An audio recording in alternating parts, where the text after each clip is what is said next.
Labour வார்த்தை முதல்ல தப்பா?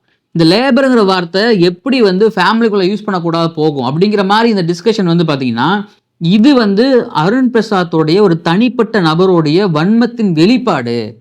அருண் பிரசாத் அப்படிங்கிற ஒரு நபருடைய தனிப்பட்ட நபருடைய ஒரு ஒரு toxic mind set. Arun Prasad அப்படிங்கிற ஒரு ட்விஸ்டருடைய ஒரு வார்த்தை இது. இந்த வார்த்தை விளையாட்டு. இந்த வார்த்தையை வச்சு நம்ம வந்து ஹீரோவை போர்ட்ரேட் பண்ண முடியும். இந்த வார்த்தை வந்து பார்த்தீங்கன்னா, இந்த வார்த்தையை நம்ம யூஸ் பண்ணி நம்ம பேசணும்னா கண்டிப்பா வெளியில வந்து வேற மாதிரி நமக்கு வந்து பாசிட்டிவா கிடைக்கும் அப்படின்னு நினைச்ச அந்த மண்ணாங்கட்டி, அந்த மண்ணுல அந்த மண்டையில மண்ணே இல்ல, அந்த மூளையில வந்து மண்ணு ஒண்ணுமே இல்ல அப்படின்னு சொல்ற அளவுக்கு இருந்துச்சு அருண் பிரசாத்தோடைய அந்த வாக்குவாதங்கள். இத்தனை பேர் சுத்தி சொல்றாங்க. அப்போ இத்தனை பேர் நமக்கு பிடிக்காதவங்களா இருப்பாங்களா? அப்ப நமக்கு பிடிச்சவங்க ஒருத்தவங்களாங்க இருப்பாங்கல்ல. அப்போ நீங்க உங்களுடைய ஃப்ரெண்டுன்னு சொல்ற விஜே விஷாலே நீங்க சொல்ற விஷயத்துக்கு ஆப்போசிட்டா நிக்கிறாருங்கும்போது, அப்ப நம்ம அங்க உணரணும்.